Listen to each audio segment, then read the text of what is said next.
morning and welcome to Rising. We've got another great show for you today, including an interview with Senator Rand Paul. You won't want to miss that. I am joined today by Jessica Burbank. Jessica, it is wonderful, delightful to see you again. It is really good to be with you, Robby, today, tomorrow, and next week. All next week? You're going to be in the chair. All next week. I am so excited. All right, let's get to our top story. So we're just 1 week out from the first presidential debate, and latest polling numbers show that President Biden's support is waning among a group he cannot afford to lose, women. Biden's current lead among women is just 8%, which is the weakest lead a Democrat has had over Republicans with that category in 2 decades. 4 years ago, the lead was about 13%. Now, Biden's biggest drop has been among Hispanic and black women. According to the KFF poll, Biden is currently leading among black women with 58% of that total, which is a stark contrast to 2020 when he was leading black women by 86%. His lead with Hispanic women has dropped by 12%. The New York Times writes, quote, "The survey show that even as abortion and democracy are key issues for a small but meaningful segment of women, concerns about inflation continue to play a more central role in the race, benefiting Mr. Trump. Even more problematic for Biden, every year Democrats have won the presidency. They've led among women more than Republicans have led among men," the Times points out. But as it stands right now, Biden's lead with women smaller than Trump's lead with men. In a bit of good news for Biden, though, a Fox News poll finds him leading Trump by 2 points, taking the lead for the first time since last October. Fox News said possible reasons for the shift include Trump's hush money conviction, Hunter Biden's conviction, a positive U.S. jobs report, and Biden's immigration order. Now, this lead of 2% is within the margin of error of that poll of 3%. This is national registered voters. That same poll found RFK Jr. at 10% and Jill Stein and Cornel West at around 2%. Yeah, so the national numbers don't mean a lot because, as everybody knows by now, electoral college, it matters the swing states, who's leading there. Biden's lead could be larger in the national poll. It wouldn't mean anything. Hillary Clinton was polling ahead of Donald Trump in 2016 in the national poll. Again, it comes down to who's ahead in Michigan and Pennsylvania and Wisconsin, and to some extent, Georgia, Nevada, Arizona. So it's interesting that Joe Biden has gotten a little bit of a boost there, but let's turn to how his numbers are not doing well with women.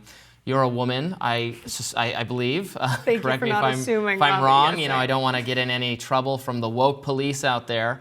But why do you think he's not doing well?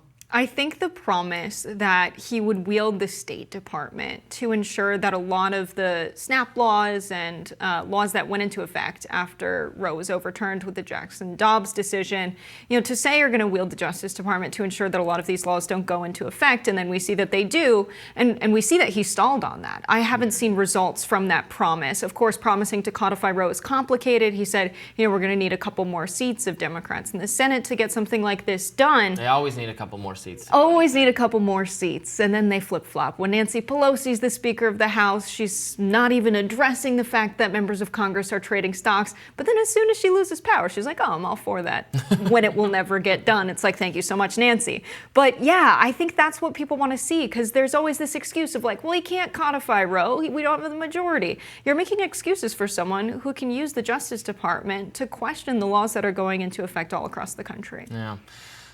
Interesting that he's not doing well with certain minority women, black women, Latino women. That tracks his overall numbers with those groups, which are still, he's winning these groups, but he's just winning them by a much lower margin than you would expect Democrats to do. I mean, Republicans have done appallingly badly with black voters for election cycle after election cycle for a long time now. So Trump, again, this is just polls, no one's voted yet, picking up a significant number of these voters, that could spell total doom. Again, because we're just talking about a couple thousand votes in a few states are going to decide this election. And so it doesn't matter if he, runs up the scoreboard in liberal enclaves in California and New York or whatever. And also it doesn't matter if, I guess, Trump does that in Texas and red states. What matters is in these closely divided, very populous states, how the voters there are feeling. And if the voters are feeling like the last 4 years was not nearly as good to them as they expected, that the economy is still not where they want it to be, that they're still paying so much for groceries and for gas and things of that nature, it's clear they're ready to punish Biden for it. It is going to be a referendum on his time in office, and a lot of people are underwhelmed, and that's the most positive thing they can say. Right. On the abortion front as well, 171,000 women have crossed state lines to receive an abortion in a neighboring state. Imagine how many people those women know who are thinking, why isn't Joe Biden doing more? Why did you have to go and do this? Because it's already something to go through enough, but to have to travel and be somewhere unfamiliar and find a way home and worry if you're going to be prosecuted across state lines, that's a big thing to go through for women and to hear about. And just to wonder, like, why isn't the Justice Department being used as he promised it would? I think that's a factor. But I think another thing is all of the reports coming out of Gaza of the majority of deaths being women and children, regardless of how much detail you have about the situation in Palestine, that the majority of men have died very early, and a lot of the civilians in Palestine are women and children. But hearing that and knowing he's continuing to fund Israel and seeing that Netanyahu is now criticizing Biden, someone that Biden said he would support endlessly, I think you see this and it's like, why are we supporting this? What is going on? What kind of a leader is this that he's okay with so many women and children being killed? I think women are affected by that, and they think about that. I mean, it's clear that his Middle Eastern policy, his support of Israel, is not doing him any favors among the progressive base, among some young people, certainly among some minority voters. It's obvious that it's unpopular with those categories. It's a difficult.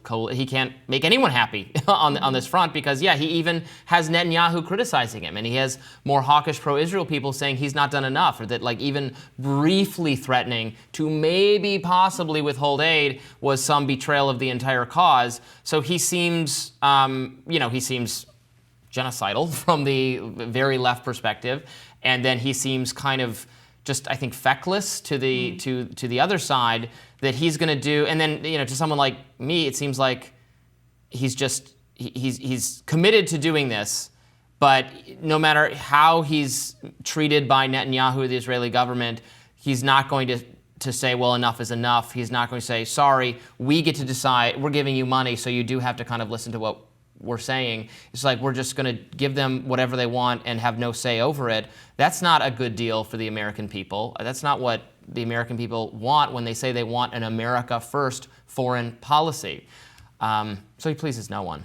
I also think women, having pretty recently, from a historical perspective, getting the right to vote, being in a society where women were excluded from politics, hearing from the Democratic Party that you have to vote for the Democrats or else, you're some kind of supporter. You have to vote for who your husband tells you to vote for. That as well. But also that you support right-wing governments, extreme Christian nationalism. If you don't vote for Joe Biden, what's the point of fighting for the right to vote if we don't get to pick who? Hillary Clinton. And so I think the Democratic administration not supporting down ballot candidates and just making it choose Biden or else you're the worst, I think is turning a lot of voters off. Yeah, it's just never a persuasive line.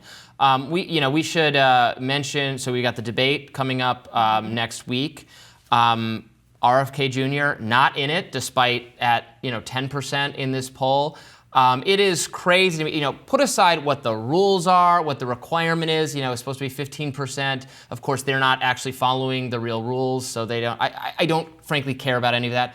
It is crazy to me that they will not have in the debate a candidate who is at 10%. That is a significant chunk of support in this country. Third-party voters, independent candidates are usually stuck down in the 1% or less category. This is a significant amount of support in a system that is totally designed to be a binary choice between the Republicans and Democrats. They've arranged for it to be that way. It's the one thing they can agree on, that it should be a winner-take-all system that favors just two candidates. Everything is stacked against the emergence of a third-party candidate, and yet RFK Jr. has a base of popularity. It is really a crime. I don't know that it's literally a crime. I'm not saying literally crime, but it is a scandal morally that he is not going to be in this debate as of now. Absolutely. I think everyone who gets polled they should just say RFK Jr. If you want a multi-party system, if you're sick of the two-party system, I don't care if you're going and you're going to cast your ballot for Joe Biden or Donald Trump on your election, on election day, and your mind is already made up. I think in the interest of having a multi-party democracy, just tell the pollster you're voting for RFK Jr. Get someone else on the debate stage so we move in the direction of having more than just a uniparty. Yeah. All right, we have a great show ahead of us. I've got a radar, we've got that interview with Senator Rand Paul, and much more. Stay tuned.